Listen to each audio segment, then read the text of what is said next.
ಎಣ್ಗಾಯಿ ಪುಡಿ ಮಾಡೋದಕ್ಕೆ 200 ಗ್ರಾಮ್ ಕಡಲೆಕಾಯಿ ಬೀಜ ತಗೊಂತಾ ಇದೀನಿ. ಅದನ್ನ ಹುರ್ಕೊಂಡು ಇದಾಗಿದೆ. ಕಟ್ಟೆ ಮುಗಿಸ್ಕೊಂಡ್ಬಿಡೋಣ. 2 ಪೀಸ್ ಚಕ್ಕೆ ಹಾಕೊಂತ ಇದೀನಿ. 1 ಲವಂಗ ಹಾಕೊಂತ ಇದೀನಿ. 1 ಮರಾಠಿ ಲವಂಗ ಹಾಕೊಂತ ಇದೀನಿ. ಒಂಚೂರು ಬಿಸಿ ಮಾಡ್ಕೊಳ್ಳೋಣ. ಇದು ಬಿಸಿ ಆಗಿದೆ, ಸಾಕು. ತಟ್ಟೆ ಮುಗಿಸ್ಕೊಳ್ಳೋಣ. 50 ಗ್ರಾಮ್ ಬಿಳಿ ಎಳ್ಳು ಹಾಕೊಂಡು ಹುರ್ಕೊಂತ ಇದೀನಿ.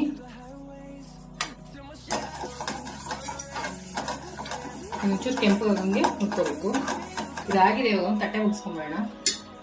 1 ಸ್ಪೂನ್ ಹುಚ್ಚೆಳ್ಳು ಹಾಕೊಂತ ಇದೀನಿ. ಅದನ್ನ ಹುರ್ಕೊಂತ ಇದೀನಿ. ಇದು ಆಗಿದೆ. ತಟ್ಟೆ ಮುಗಿಸ್ಕೊಂತ ಇದೀನಿ. 8 ರಿಂದ 10 ಕರಿಮೆಣಸಿನ್ಕಾಯಿ ಹಾಕೊಂತ ಇದೀನಿ. 4 ಬ್ಯಾಡಗಿ ಮೆಣಸಿನ್ಕಾಯಿ ಹಾಕೊಂತ ಇದೀನಿ. ಇದನ್ನ ಸ್ವಲ್ಪ ಹುರ್ಕೊಳ್ಳೋಣ.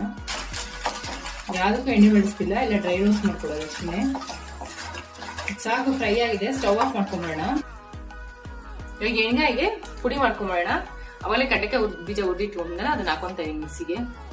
ಇದು 200 ಗ್ರಾಮ್ ಹುರ್ಗಡ್ಲೆ ಹಾಕೊಂತ ಇದೀನಿ. ಇದು ಎಳ್ಳು ಹಾಕೊಂತ ಇದೀನಿ. ಇದು ಹುಚ್ಚೆಳ್ಳು. ಇದು 1 ಪಾವು ಕೊಬ್ಬರಿ ತುರಿದಿಟ್ಕೊಂಡಿದೀನಿ. ಅದನ್ನ ಹಾಕೊಂತ ಇದೀನಿ.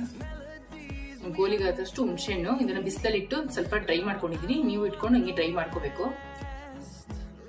ಇದು ಉಪ್ಪು ಹುರಿದಿಟ್ಕೊಂಡಿದೀನಿ 1 ಸ್ಪೂನು. ಅದನ್ನ ಹಾಕೊಂತ ಇದೀನಿ. ಇದು ಒಣಮೆಣಸಿನ್ಕಾಯಿ ಹುರಿದಿಟ್ಕೊಂಡಿದೀನಿ. ಅದನ್ನ ಹಾಕೊಂತ ಇದೀನಿ. ಇವಾಗ ಇಷ್ಟನ್ನು ಗ್ರೈಂಡ್ ಮಾಡ್ಕೋಬೇಕು. ನೋಡಿ, ಇಷ್ಟು ತರಿ ಇದ್ರೆ ಸಾಕು. ಕಡಲೆಕಾಯಿ ಬೀಜ ಹಾಕಿರೋದ್ರಿಂದ ಎಣ್ಣೆ ಬಿಟ್ಕೊಂಡ್ಬಿಡುತ್ತೆ. ತುಂಬಾ ನೈಸ್ ಮಾಡಕ್ ಹೋದ್ರೆ. ಇಷ್ಟು ಕರೆಕ್ಟ್ ಆಗಿದೆ. ಇವಾಗ ನಾನು ಎಷ್ಟು ಹುರ್ಕೊಂಡಿದ್ದೀನಿ ಅದು ಕರೆಕ್ಟ್ ಆಗಿದೆ. ನೋಡಿ, ಈ ತರ ಒಂದು ಬಟ್ಲಿಗೆ ಬಗ್ಸ್ಕೊಂಬಿಡೋಣ. ಇವಾಗ ಇದೊಂದು ಸಪ್ರೇಟ್ ಪುಡಿ ಮಾಡ್ಕೋಬೇಕು. ಅವಾಗ ಹುರಿದಿಟ್ಕೊಂಡಿದ್ವಲ್ಲ, 2 ಪೀಸ್ ಚಕ್ಕೆನು, ಮತ್ತೆ 1 ಮರಾಠಿ ಮೊಗ್ಗು, 1 ಲವಂಗ, 2 ಸ್ಪೂನ್ ಜೀರಿಗೆ, ಮತ್ತೆ 2 ಸ್ಪೂನ್ ಧನಿಯಾ.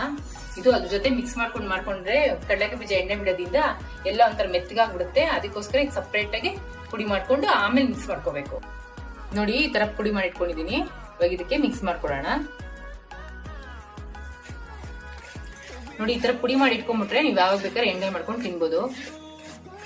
ಈಸಿಯಾಗಿ ಆಗುತ್ತೆ. ತುಂಬಾ ಪುಡಿ ಮಾಡಿ ಇಟ್ಕೊಂಡ್ಬಿಟ್ರೆ ತುಂಬಾ ಈಸಿ ಎಣ್ಗಾಯಿ ಮಾಡೋದು. ಒಂದ್ಸರಿ ಟ್ರೈ ಮಾಡಿ ಹೇಗಿತ್ತು ಅಂತ ಅಂದ್ಬಿಟ್ಟು ನನ್ಗೆ ಹೇಳಿ.